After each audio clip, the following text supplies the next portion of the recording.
आजको issue of the डेमा स्वागत छ दर्शकवृन्द। म नवराज चालिसे। इस्यु अफ द डेमा आज हामी नेपाल राष्ट्र ब्याङ्कले सार्वजनिक गरेको मौद्रिक नीतिको बारेमा कुराकानी गर्न गइरहेका छौँ। वास्तवमा आर्थिक वर्ष 78-79 को मौद्रिक नीति केही ढिलो गरी आएको छ र यति बेला केपी शर्मा ओलीको सरकार परिवर्तन भइसकेपछि बनेको गठबन्धन सरकारका अर्थमन्त्री जनार्दन शर्माले यति बेला गभर्नरलाई केही ढिलो गरी मौद्रिक नीति ल्याउन भन्नुभएको थियो। त्यही अनुरूप मौद्रिक नीति ढिलो गरी आएको छ र विशेष गरेर कोभिडको महामारीमा परेका साना मझौला विभिन्न खालका व्यवसायमा आबद्ध यति बेला नागरिकहरू अथवा व्यवसायीहरू जो यति बेला बेरोजगार हुनु परेको छ, महँगीको कारणले गर्दा आम नागरिकको जीवन निकै कष्टप्रद पनि बनेको छ। यति बेला मौद्रिक नीतिले वास्तवमा हामीले सुन्ने गरेका छौँ मौद्रिक नीति आउँदा के हुन्छ, नागरिकको जीवनमा, नागरिकको घर भान्सामा त्यसले के प्रभाव पार्छ, रोजगारी सिर्जनामा कति सहयोग पुर्याउन सक्छ। विशेष गरेर यो बेलामा यति बेला कोभिडको महामारीको कारणले गर्दा पर्यटन उद्योग, होटल, रेस्टुरेन्ट, साना मझौला उद्योगहरू निकै अप्ठ्यारोमा परेको छ। श्रमिक मजदुरहरूको जीवन निकै सङ्कटमा परेको छ। यति बेला श्रमजीवी नागरिकहरू, श्रमजीवी व्यक्तिहरूको जीवन दैनिकी निकै कष्टप्रद बनिरहँदा केन्द्रीय ब्याङ्कले जारी गर्ने मौद्रिक नीतिले के नागरिकको जीवन चलायमान हुन सक्छ? तपाईँ हाम्रो घर भान्सामा अथवा नागरिकको घर भान्सामा, नागरिकको दैनिकमा यस्ता मौद्रिक अर्थव्यवस्थाले के कस्तो सकारात्मक प्रभावहरू पार्नु पर्दछ भन्ने विषयमा आज हामी कुराकानी गर्न गइरहेको छौँ।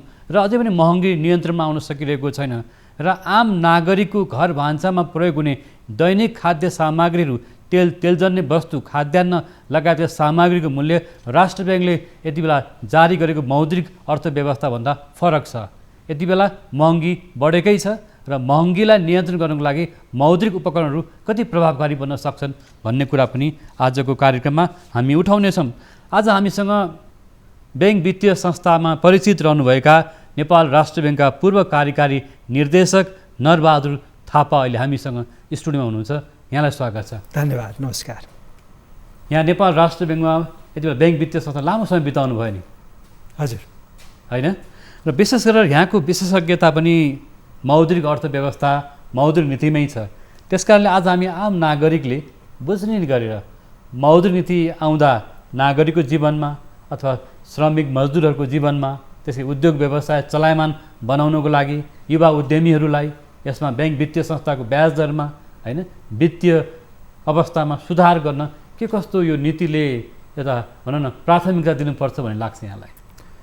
अब चाहिँ नेपाल राष्ट्र ब्याङ्कले, मुलुकको केन्द्रीय ब्याङ्कले मौद्रिक नीति ल्याउँछ र मौद्रिक नीतिको चाहिँ प्रमुख उद्देश्य नै यो मुद्रास्फीतिलाई, मूल्यलाई चाहिँ नियन्त्रण गर्ने, त्यसलाई चाहिँ सर्वसाधारण नागरिकको चाहिँ यो कस्ट अफ लिभिङ भन्छ भने त्यो लागत चाहिँ नबढोस् र यो मूल्यलाई नियन्त्रणमा राखेर सर्वसाधारण नागरिकको कसरी हित गर्न सकिन्छ भन्ने नै मौद्रिक नीतिको प्राथमिक लक्ष्य हो।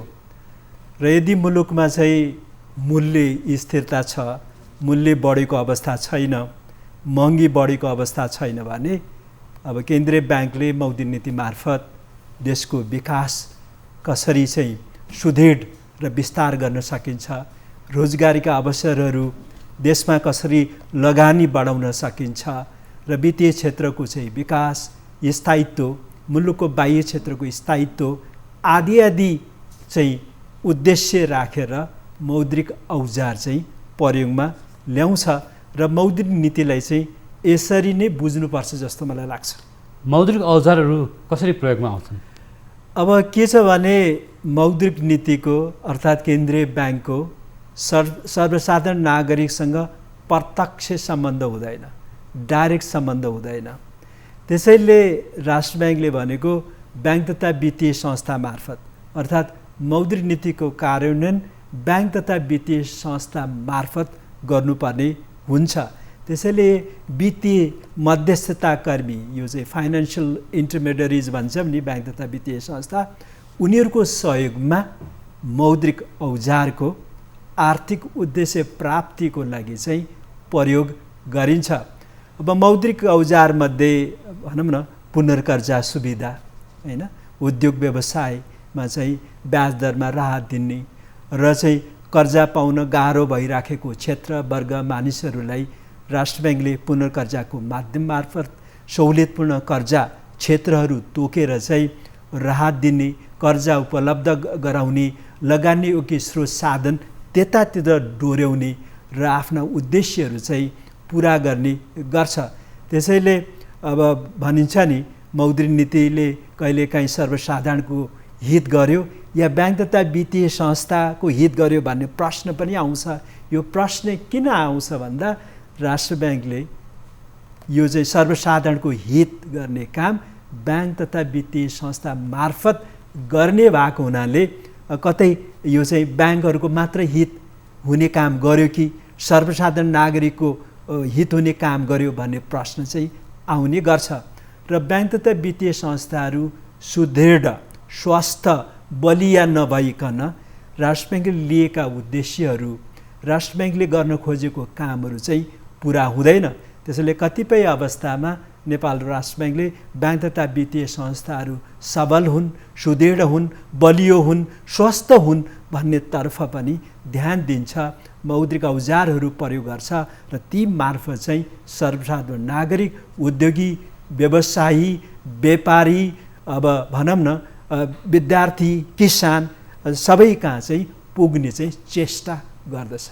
हजुर, अब अलिकति हामी नेपाल राष्ट्र ब्याङ्कका गभर्नर महाप्रसाद अधिकारीले हिजै मात्र पनि मौद्रिक नीति सार्वजनिक गर्नुभएको छ हैन, केही ढिलो गरी मौद्रिक नीति आएको छ कि गभर्नरले प्रस्तुत गर्नुभएको मौद्रिक नीतिमा कोभिडको महामारीमा परेका उद्योग व्यवसाय अथवा त्यो क्षेत्रलाई बढी प्राथमिकता दिएको, पुनर्कर्जा लगायतका सुविधाहरू दिएको अथवा भनौँ न यो उद्यमशीलताको लागि त्यो रुग्न हुन थालेका उद्योगहरूलाई जोगाउने प्रयत्न गरेको देखिन्छ।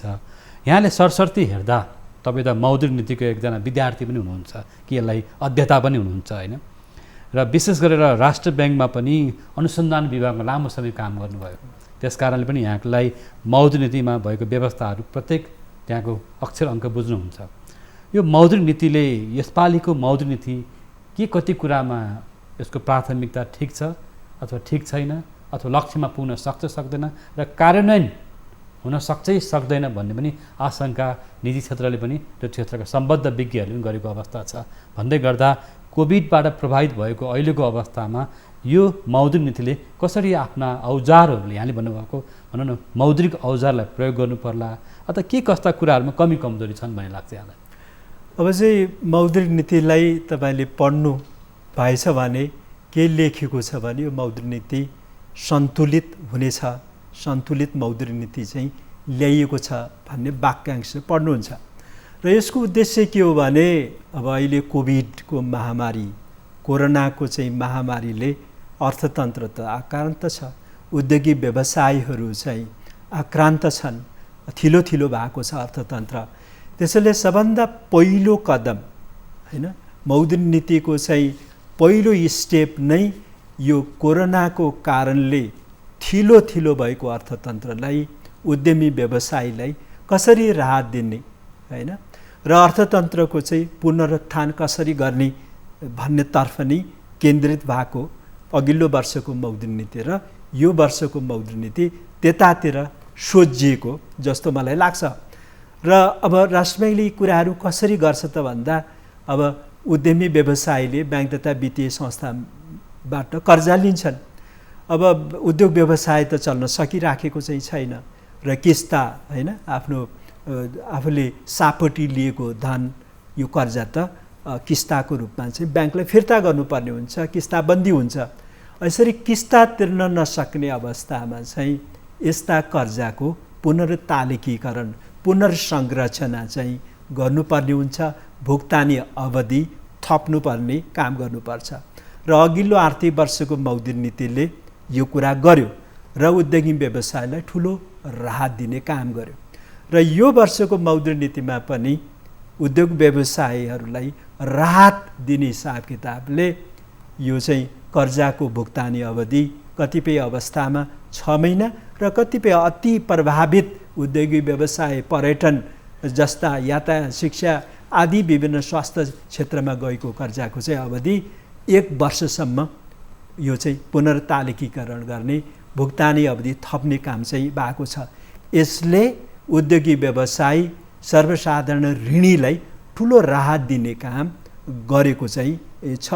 यो ठुलो राहत हो र यो चाहिँ रिलिफ, यो चाहिँ जुन 6 महिनाको 1 वर्षको चाहिँ अवधि भुक्तानी अवधि जुन थप भएको छ, यसले उद्योग व्यवसायलाई चाहिँ अगाडि बढाउन, किनभने भुक्तानीको दबाब त भएन नि, त्यसले त्यो स्रोत चाहिँ यो तपाईँको आर्थिक गतिविधि व्यवसाय विस्तारमा लगाएर रोजगारी सिर्जना गर्ने, उत्पादन बढाउने काममा सघाउ मिल्छ भनेर राष्ट्र ब्याङ्कले अघिल्लो वर्षको मौद्रिक नीतिमा चाहिँ यो वर्षको मौद्रिक नीतिमा पनि यो भुक्तानी अवधि थपेको छ। यो राम्रो काम हो, गर्नुपर्ने काम राष्ट्र ब्याङ्कले चाहिँ गरेको छ जस्तो लाग्छ। र अर्को चाहिँ यो आर्थिक पुनरुत्थानको लागि यो पुनर्कर्जाको जुन व्यवस्था राष्ट्र ब्याङ्कले गर्यो अघिल्लो आर्थिक वर्षमा, अब पुनर्कर्जा कोषमा 42 अरब जुन छ त्यसको 5 गुणासम्म अर्थात् 200 अरबसम्म पुनर्कर्जा दिने 5% ब्याजमा। कस्ता कस्ता उद्योगहरू व्यवसायले अब यो चाहिँ पाउँछन्? अब यसमा चाहिँ राष्ट्र ब्याङ्कले वर्गीकरण गरेको छ। अब यो कृषि हुनसक्छ, ऊर्जा क्षेत्र, पर्यटन क्षेत्र आदि अति प्रभावित, मध्यम स्तरमा प्रभावित यी क्षेत्रहरू तोकिएका चाहिँ छन्। यी तोकिएका क्षेत्रमा चाहिँ यो चाहिँ राष्ट्र ब्याङ्कले व्यवस्था गरेको पुनर्कर्जा, यो अब भनौँ न कृषि क्षेत्र, यो ऊर्जा क्षेत्र, साना तथा मझौला उद्योग व्यवसाय, पर्यटन क्षेत्र, यी जम्मै प्राथमिकता प्राप्त क्षेत्र हुन् जसको लागि राष्ट्र ब्याङ्कले पुनर्कर्जाको व्यवस्था गरेको चाहिँ छ। 200 अरबको पुनर्कर्जाको व्यवस्था चाहिँ भएको चाहिँ छ र 200 अरबको पुनर्कर्जा पर्याप्त हो। अब यति बेला कोभिडको तेस्रो लहर पनि आउन सक्ने भनेर पर्यटन क्षेत्रका पर्यटन उद्योगी व्यवसायले भनिरहेको अवस्था छ। अझ बढी जोखिम छ पर्यटन उद्योगमा, अन्य सेवा क्षेत्रका उद्योगहरूमा पनि, किन चलायमान त हुन सकिरहेको छैन होइन, तेस्रो लहर पनि आउन सक्छ भन्दै गर्दा राष्ट्र ब्याङ्कले पर्याप्त प्याकेज घोषणा गर्नु पर्थ्यो ताकि अर्थतन्त्र चलायमान हुन सक्थ्यो भन्ने पनि एउटा भनौँ न अर्थविदहरूको एउटा धारणा बाहिर आइरहेको छ एउटा कुरो। अरू कुरा, राष्ट्र ब्याङ्कले ल्याएको कार्यक्रमहरू भने कार्यान्वयन हुने भनेको ब्याङ्क वित्तीय संस्था मार्फत नै हो, तर त्यहाँ चाहिँ एउटा लक्षित वर्गमा त्यो पुग्दैन।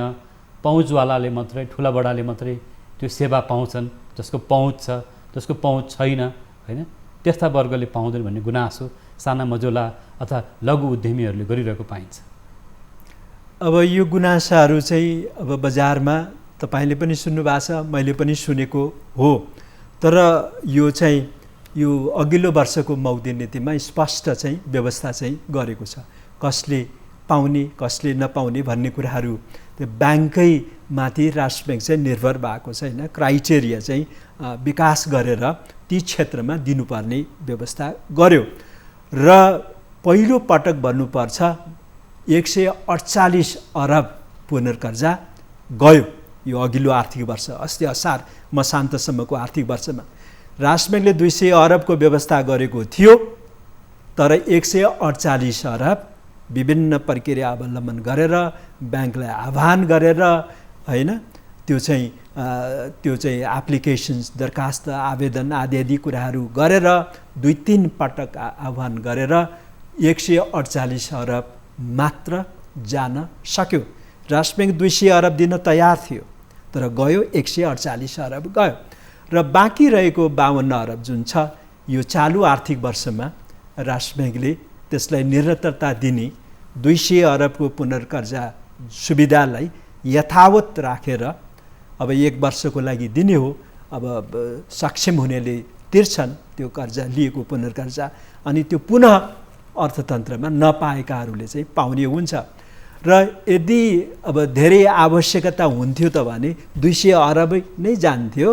अब 200 अरब त गएन, 148 अरब मात्र यो अस्ति असारसम्म गयो र बाँकी बचेकाहरू अझै चाहिँ लक्ष्यअनुसार पनि पुनर्कर्जा नजानुमा के त्यस्ता वर्गको पहुँच नभएर हो या पहिचान हुन सकेन अथवा उहाँहरूको एप्रोच ब्याङ्क वित्तीय संस्थामा पुग्न सकेन?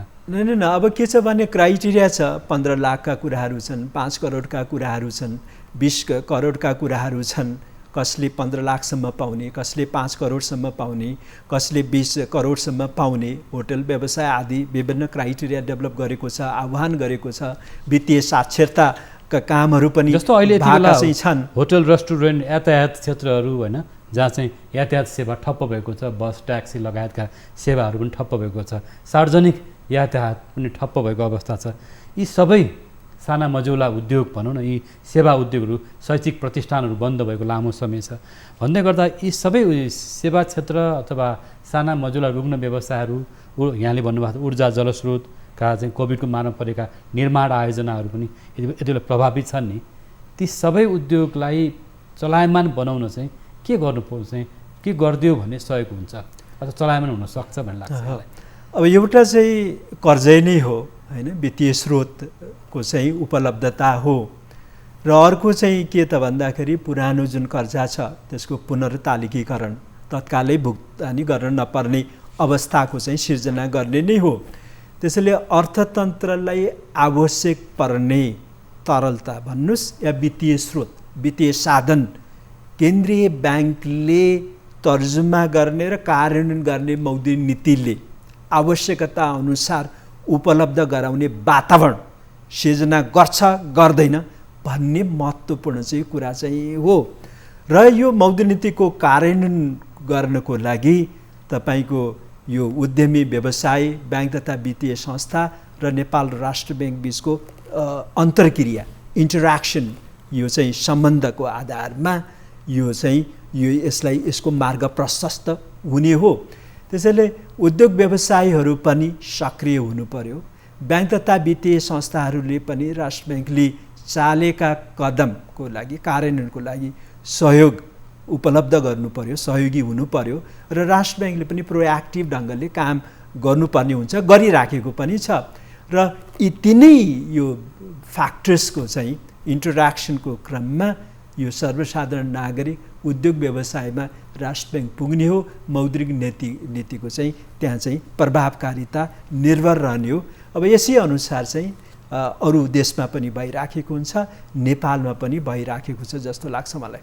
अरू देशमा पनि यो सङ्कटमा, महामारीमा केन्द्रीय ब्याङ्कको भूमिका के हुनुपर्छ? जस्तो क्राइसिस छ होइन, आर्थिक मन्दीहरू आउन सक्छ होइन, यति बेला रोजगारी सृजना हुन सकेको छैन, बेरोजगारी हुने क्रम बढ्दो छ।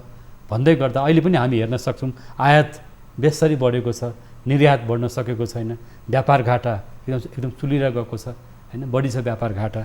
यस्तो अवस्थामा केन्द्रीय ब्याङ्कको भूमिका कि हामी रेमिटेन्स कि विदेशमा बसेका हाम्रा नागरिकहरूले, हाम्रा दाजुभाइ दिदीबहिनीहरूले पठाएको रकम रेमिटेन्सले मात्रै अर्थतन्त्र चलायमान हुने हो, होइन भने यो व्यापार घाटा बढ्दो अवस्थामा छ। भन्दै गर्दा केन्द्रीय ब्याङ्कको भूमिका के हुनसक्छ क्राइसिसमा, सङ्कटमा?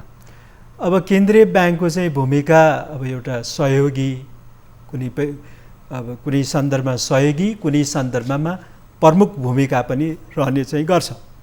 अन्य मुलुकहरूमा चाहिँ सरकार र केन्द्रीय ब्याङ्कको जोइन्ट एफर्ट्स मार्फत सङ्कट टारेको, आर्थिक सङ्कट, वित्तीय सङ्कट टारेको अवस्था चाहिँ छन्, उदाहरणहरू चाहिँ छन्।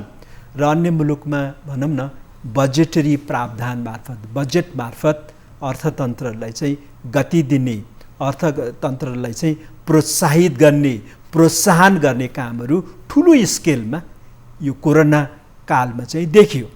के भारत, के अमेरिका, के अन्य युरोपियन मुलुकहरूमा चाहिँ देखियो।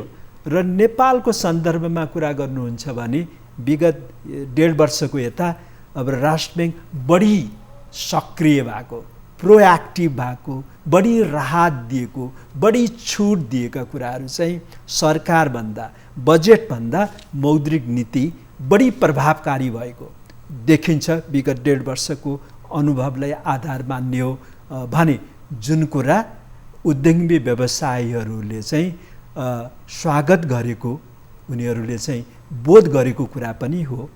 यस प्रकार अहिले नेपालमा चलिराखेको अवस्था पनि हो।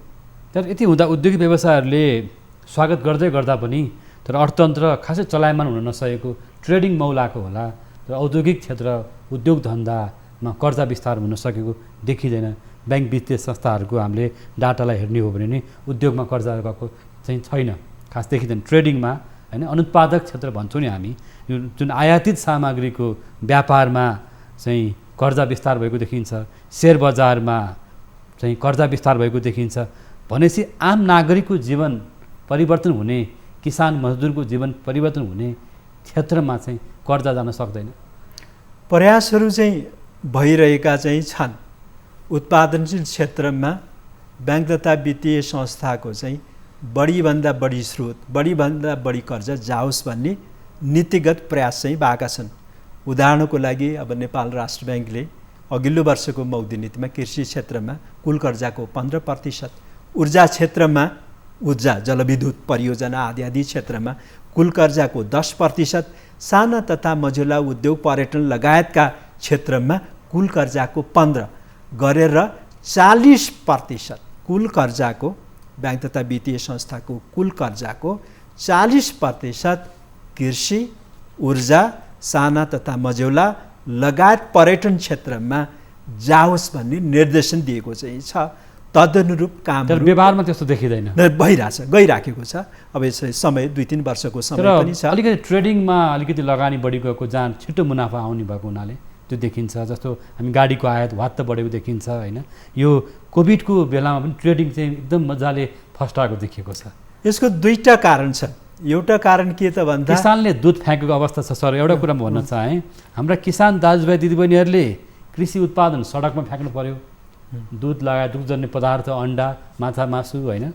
तर अब के देखिन्छ भने आयातित त्यही मासुको व्यापार बढेको होला, अथवा आयातित तरकारीहरूको बजार बढेको छ होइन। कृषि सामग्री, दाल चामलको आयात बढेको छ। त्यहाँ दाल चामलको चाहिँ आयात गर्नेहरूले त्यहाँ कर्जा लगेका होलान्, ट्रेडिङ गर्नेहरूले अथवा गाडीको आयात गर्नेहरूले। तर यसले गर्दा हाम्रो अर्थतन्त्र चाहिँ कता जान्छ भन्ने एउटा प्रश्न हो। नै सबभन्दा पहिले हाम्रो अर्थतन्त्रको प्रकृतिलाई चाहिँ हेर्नुपर्ने हुन्छ। हाम्रो अर्थतन्त्र चाहिँ रेमिट्यान्समा आधारित अर्थतन्त्र चाहिँ हो होइन। हाम्रो जिडिपीको कुल ग्राहस्थ उत्पादनको 22.5% जति रेमिट्यान्सको चाहिँ अनुपात चाहिँ छ र यो कुल ग्राहस्थ उत्पादनको 22.5% बराबरको जुन स्रोत अन्य देशबाट हाम्रा नेपालीहरूले नेपाल पठाइराखेका छन्, त्यसको प्रभाव त व्यापारमा त पर्ने भयो, त्यसको उपभोगमा त पर्ने भयो।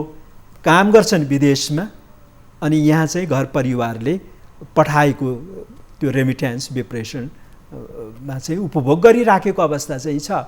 त्यसैले त्यसको प्रत्यक्ष प्रभाव अन्तर्राष्ट्रिय व्यापारमा परिराखेको अवस्था चाहिँ हो, व्यापार घाटा बढिरहेको हो। छ। अर्को कुरा चाहिँ हामी कतिपय वस्तुमा उत्पादनमा आत्मनिर्भर छैनौँ र हामी विकास गरिराखेको हाम्रा परियोजनाहरू के जलविद्युत परियोजना हुन्, के उद्योग व्यवसायहरू हुन्, यिनीहरूलाई चाहिने कच्चा पदार्थ, यिनीहरूलाई चाहिने मसिनरी, यिनीहरूलाई चाहिने प्रविधि चाहिँ हामीले आयात गर्नुपर्ने हुन्छ। विकासको चाहिँ पहिलो होइन सुरुवाती चरणमा चाहिँ नेपाल जस्तो देशको चाहिँ आयात चाहिँ बढ्ने हुने प्रवृत्ति चाहिँ हुन्छ र सुरुमा आयात बढ्नु नराम्रो कुरो होइन। तर बिस्तारै बिस्तारै नेपाललाई, आफ्नो देशलाई, अर्थतन्त्रलाई चाहिँ तपाईँको स्वावलम्ब बनाउनु पर्ने होइन, सेल्फ रिलायन्स बनाउनु पर्ने प्रयास चाहिँ गर्नुपर्ने हुन्छ। ती कामहरू भइराखेका पनि छन्। तर अहिले आएर हामी सबै वस्तुमा चाहिँ आत्मनिर्भर छैनौँ। तर आत्मनिर्भरको चाहिँ प्रयास भइराखेको चाहिँ हो र यो नेपाल सरकारका तिनै तहका सरकारहरू र राष्ट्र ब्याङ्क, इभन निजी क्षेत्रको सहकारी हुनुपर्छ। यो सहकारी मार्फत हामी केही अवधिमा 10, 12, 15, 20 वर्षको दौरानमा हामी केही वस्तुमा, धेरैभन्दा धेरै वस्तुमा चाहिँ आत्मनिर्भर रहन सक्छौँ र प्रयास चाहिँ गर्नुपर्छ, योजना बनाउनुपर्छ, क्रियाशील हुनुपर्छ।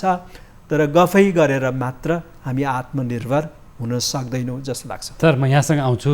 दर्शकवृन्द, यहाँहरू हाम्रो नियमित प्रस्तुति इस्यु अफ द डेमा हुनुहुन्छ र भर्खरै नेपाल राष्ट्र ब्याङ्कले सार्वजनिक गरेको मौद्रिक नीतिले यति बेला देशको अर्थतन्त्र र मौद्रिक अर्थव्यवस्थालाई कतिको प्रभाव पार्न सक्छ भन्ने विषयमा हामी कुराकानी गरिरहेका छौँ। हामीसँग यति बेला जोडिनु भएको छ नेपाल राष्ट्र ब्याङ्कका पूर्व कार्यकारी निर्देशक नरबहादुर थापा। तपाईँहरू हामीसँगै रहनुहोला। पालो भएको छ ब्रेकको।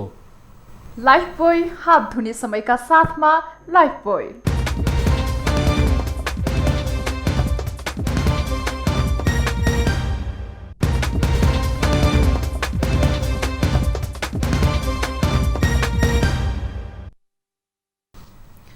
ब्रेकपछि यहाँलाई फेरि पनि स्वागत छ। हामी हाम्रो नियमित प्रस्तुति इस्यु अफ द डेमा छौँ। दर्शकवृन्द र नेपाल राष्ट्र ब्याङ्कले जारी गरेको मौद्रिक नीतिको बारेमा कुराकानी गरिरहेका छौँ। हिजै मात्र पनि नेपाल राष्ट्र ब्याङ्कका गभर्नर महाप्रसाद अधिकारीले मौद्रिक नीति जारी गर्नुभएको छ। यो मौद्रिक नीतिले के कस्ता कुराहरूलाई सम्बोधन गरेको छ, प्राथमिकता दिएको छ, आम नागरिकले मौद्रिक नीति आएपछि आफ्नो दैनिकीमा, आफ्नो अर्थतन्त्रमा अथवा देशको अर्थतन्त्रमा के कुरा चलायमान हुनसक्छ, त्यसबाट फाइदा लिन सकिन्छ भन्ने जस्ता कुराहरूलाई पनि हामी उठाउने प्रयास गरिरहेका छौँ। हामीसँग नेपाल राष्ट्र ब्याङ्कका पूर्व कार्यकारी निर्देशक नरबहादुर थापा स्टुडियोमा हुनुहुन्छ। फेरि यहाँलाई स्वागत छ। धन्यवाद। जस्तो विशेष गरेर म अलिकति नागरिकको जीवनसँग ठोकिएका केही कुराहरू गर्न चाहन्छु कि सेयर बजारका कुराहरू पनि गर्दैछु। तर त्योभन्दा अगाडि मौद्रिक नीतिले मुद्रास्फीतिलाई 6.5% हाराहारीमा राख्ने भनेर एउटा चाहिँ लक्ष्य लिएको छ। तर व्यवहारमा हामीले हाम्रै एउटा घरभान्सालाई हेऱ्यौँ भने पनि अथवा बजार हामी जाने भने बजार भाउ अकासिएको छ। राष्ट्र ब्याङ्कको मुद्रास्फीतिको दर एक खालको प्रक्षेपण हुन्छ होइन, तर व्यवहारमा नागरिकले एउटा त्योभन्दा फरक खालको महँगीको भार बेहोर्नु परेको छ। घरभान्सा एउटा तरकारीजन्य वस्तु, तेलजन्य वस्तुको एउटा मूल्य वृद्धि हेर्ने हो भने त जो 100% मूल्य वृद्धि भएको अवस्था छ। खाद्य सामग्रीको मूल्य त्यसरी अकासिएको छ। कसरी यो तालमेल मिल्यो त? अब राष्ट्र ब्याङ्कले प्रकाशन गर्ने यो मूल्य वृद्धिको तथ्याङ्क चाहिँ औसतमा चाहिँ हो। कमसेकम यो 500 जति वस्तुको चाहिँ औसत मूल्य वृद्धि चाहिँ को आँकडा हो। तर यो 500 सबै वस्तु हामी उपभोक्ताले उपभोग्य वस्तुहरू कन्ज्युम त गर्दैनौँ। हाम्रो चाहिँ प्राथमिकता भनेको तेल जन्ने वस्तु, तपाईँको यो चाहिँ यो दालजन्य दलहनका वस्तुहरू, तरकारी, फलफुल आदिको चाहिँ मूल्य वृद्धि आकाशिएको हुन्छ। डबल टेबल मूल्य वृद्धि भइराखेको देखिन्छ। र अहिले पछिल्लो समयमा चाहिँ यो दलहन र तेलहनको चाहिँ यो तेलजन्य खाद्य तेलको र यो दालजन्य वस्तुहरूको मूल्य चाहिँ बढेको अवस्था चाहिँ पक्कै पनि हो। यो नेपालमा मात्रै होइन, विश्वमा नै यो चाहिँ यो दलहन र तेलहनको मूल्य बढिराखेको चाहिँ छ। र हामी यो दालजन्य वस्तुको उत्पादन र खाद्य तेलको चाहिँ उत्पादनमा आत्मनिर्भर छैनौँ। तर हाम्रा उत्पादकहरूले ल्याएको कच्चा पदार्थ पनि यहाँ प्रशोधन गरेर फेरि बाहिर पठाइन्छ अथवा एउटा मेटेरियल्सहरू भनौँ न, कच्चा पदार्थहरू, कच्चा तेलको सामग्रीहरू भारत निकासी भयो भन्ने कुरा पनि आइरहेको छ। कि सरकारले त्यस्तो प्रवृत्तिमा व्यापार गर्नेहरूलाई कारबाही गर्न सक्नु पर्यो होइन सर? हो। अब के छ भने भारतले यो तेलजन्य वस्तुको चाहिँ आयातमा अलिकति नियन्त्रण गरेको छ। आफ्ना चाहिँ वस्तुको लाई चाहिँ अलिकति संरक्षण दिनको लागि त्यसको लाभ नेपालले उठाएको, नेपाली व्यापारीहरूले उठाएको हो। केही व्यापारीहरूले उठाएको।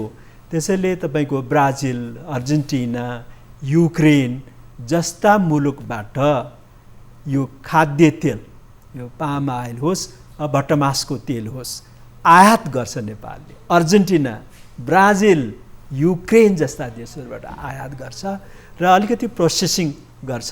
अब नेपालको चाहिँ विश्वसनीयता भारतीय बजारमा छ तेलको उत्पादनमा भनौँ न, हिन्दू मुलुक भएको हिसाब किताबले पनि अब त्यसको निर्यात चाहिँ भारतमा भइराखेको अवस्था छ। भारतले रोक लगाएको, तर नेपालले चाहिँ खुल्ला गरेको कारणले भारततर्फ भटमासको तेल जान्छ। यो त खुल्ला भटमासको तेल त अहिले भारतले रोकेको चाहिँ छैन। पाम आयल रोक्यो, पोहोर साल निकै गएको थियो, भारतले रोक्यो र अहिले भटमासको तेलमा चाहिँ यो कुरा मिडियामा ठुलो इस्यु भयो।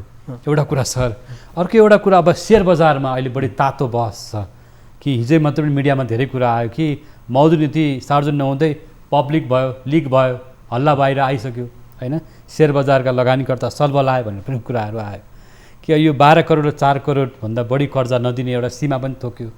यसरी म एउटा कुरा सुन्न चाहेँ, मौद्रिक नीति नआउँदै जुन कुरा बाहिर बजारमा जुन मिडियामा चर्चा आयो नि, के कारण यस्तो हुन्छ? अब हेर्नुहोस्, मौद्रिक नीति तर्जुमामा धेरै मानिसहरू चाहिँ सामेल भइराखेको अवस्था हुन्छ। सञ्चालक समिति हुन्छ, 7 जनाको सञ्चालक समिति र कतिपय विभाग, अर्थ मन्त्रालय हुन्छ र छलफलको क्रममा यी जानकारीहरू चाहिँ सेयर गरिन्छ। अब कतिपय सञ्चालकले आफूले जुन ओथ लिएको हुन्छ, शपथ खाएको हुन्छ नि, आफूलाई जानकारीमा आएका कुराहरू बाहिर कसरी लिक भयो? मौद्रिक नीति लिक हुनुको कारण पछाडिको कारण के हो त यो? अब यो त जुन सिरियस कुरा हो नि सर। होइन, जुन जुन व्यक्तिहरू संलग्न थिए तिनीहरूमध्ये कसैले न कसैले सेयर गरेको हुनुपर्छ। त्यसैले कतिपय अवस्थामा आफू गम्भीर नहुँदा र आत्मअनुशासनमा नबस्दा यी कुराहरू चाहिँ हुन्छन् र त्यही कुरा चाहिँ यो मौद्रिक नीतिमा भयो भनौँ न। र त्यसैले मौद्रिक नीतिमा भएका व्यवस्थाहरू, त्यसका नीतिहरू जहाँ प्रत्यक्ष प्रभाव पर्छ बजार अर्थतन्त्रमा, तरलतामा, लगानीमा, होइन, यस्तो कुराहरू छुइँदा अथवा भने बाहिर सूचना बाहिर चाहिँ जाँदा त समस्या हुन्छ नि। समस्या हुन्छ, दबाब पनि आउँछ र अब नेपाल सरकारको बजेटको सम्बन्धमा ट्याक्सका कुराहरू पनि हुन्छन्। अब त्यस्ता कुराहरू चुइनु चाहिँ हुँदैन, नराम्रो असर चाहिँ पर्छ। तर आत्मअनुशासन महत्त्वपूर्ण चाहिँ आफ्नो ड्युटी, आफ्नो रेस्पोन्सिबिलिटी। सेयर बजारको क्यापिटल मार्केटको कारणले हो यस्तो भएको? यो भनेको मतलब त्यहाँ संलग्न व्यक्तिहरूले कसैलाई सेयर गरे, त्यो कुरा बाहिर आयो। म आफू राष्ट्र ब्याङ्कमा छँदा, मौद्रिक नीति लेखन कार्यमा रहँदा मलाई थाहा छ अब बाहिरबाट, मिडियाबाट निकै दबाब आउने गर्छ र हामीले कहिल्यै पनि यो चाहिँ मौद्रिक नीतिका प्रावधानका कुराहरू कहिल्यै पनि चुहाउने कुराहरू गरेनौँ र हामी अनुशासनमा बसियो। र यी कुराहरू कतिपय अवस्थामा सिरियसनेस नहुँदा यस्ता कुराहरू, चुहाटका कुराहरू हुन सक्छ। यो सेयर बजारको व्यवस्था अब सबैले सिक्छन् जस्तो लाग्छ मलाई। सेयर बजारको बारेमा थोरै केही बताउनुहोस् न। अब हेर्नुहोस्, विगत 1.5 वर्ष यता सेयर बजार अलिकति भाइब्रेन्ट भयो। सेयर गतिविधिहरू, कारोबार बढ्यो, अरबौँमा डेली ट्रान्ज्याक्सन्सहरू भए, टर्नओभर भयो, सेयर प्राइस पनि बढ्यो। एउटा किसिमको माहौल सिर्जना चाहिँ सेयर बजारमा, पुँजी बजारमा विगत 1.5 वर्ष देखियो। नेपालमा मात्रै होइन, अरू देशमा पनि यो भयो। अन्य कोभिडको कारणले, कोरोनाको कारणले अन्य क्षेत्रमा लगानी गर्न नसकेको अवस्थामा लगानीकर्ताले सेयर बजारमा लगानी गरेको र तरलताको चाहिँ त्यो उपलब्धता र ब्याज दर न्यून भएको चाहिँ लाभ सेयर बजारले लिएको, सेयरमा लगानी गर्ने लगानीकर्ताले लिएको कारणले यो चाहिँ सेयरमा, यो पुँजी बजारमा त्यस किसिमको माहौल चाहिँ देखिएको जस्तो लाग्छ मलाई। हस् सर, अन्त्यमा के भन्न चाहनुहुन्छ? हाम्रो समय पुरा भएको छ। अब चाहिँ मलाई के लाग्छ भने अब राष्ट्र ब्याङ्कले विगत 2 वर्ष यता राम्रो मौद्रिक नीति चाहिँ ल्याइराखेको छ। कार्यान्वयन पनि भइराखेको अवस्था चाहिँ छ र यसको कार्यान्वयनमा ब्याङ्क तथा वित्तीय संस्था र उद्यमी व्यवसायी समेतको चाहिँ सहकार्य समन्वय हुन आवश्यक छ र त्यसको लाभ उत्पादन र रोजगारी मार्फत सर्वसाधारण नागरिकले पाउने हिसाब किताबले के निजी क्षेत्र, के ब्याङ्क तथा वित्तीय संस्था, के राष्ट्र ब्याङ्क, के नेपाल सरकार चाहिँ लाग्नुपर्छ र यो कोरोना महामारीबाट हामी उठ्नुपर्छ, अर्थतन्त्रलाई चाहिँ उठाउनुपर्छ भन्ने चाहिँ सन्देश। कोभिडमा समस्यामा परेका अथवा कमजोर है यता उद्योग व्यवसाय, व्यापार अथवा लघु अथवा घरेलु उद्योगहरू, होइन, साना मझौला उद्योगहरू जो साँच्चै वास्तविक सङ्कटमा परेका छन्, त्यस्तोको पहिचान चाहिँ हुनु पर्यो। पहिचान भएको छ। 15 लाख श्रमिक रोजगारीलाई रोजगारी दिने बाजा बन्नु पर्यो। हो, अवश्य नै, अवश्य नै, अवश्य नै, अवश्य नै। हस्, यहाँले समय दिनुभएको लागि धन्यवाद। धन्यवाद, अवसरको लागि धन्यवाद। नमस्ते। यति बेला दर्शकवृन्द हामीसँग हुनुहुन्थ्यो नेपाल राष्ट्र ब्याङ्कका पूर्व कार्यकारी निर्देशक नरबहादुर थापा। र केन्द्रीय ब्याङ्कले जारी गर्ने मौद्रिक नीति आफैमा पनि महत्त्वपूर्ण र संवेदनशील हुन्छ। यस्तो खालको मौद्रिक नीतिको कार्यान्वयन आफैमा चुनौतीपूर्ण छ र मौद्रिक अर्थतन्त्रलाई यतिखेर निकै चासोका साथ हेरिएको छ। राष्ट्र ब्याङ्कले आगामी दिनमा चाहिँ मौद्रिक नीतिलाई कसरी कार्यान्वयन गर्न सक्छ, व्यवहारमा उतार्न सक्छ, त्यो भने हेर्न बाँकी नै छ। आजको हाम्रो नियमित प्रस्तुति इस्यु अफ द डेको समय पुरा भएको छ। हामी सबै बिदा माग्छौँ। नमस्कार।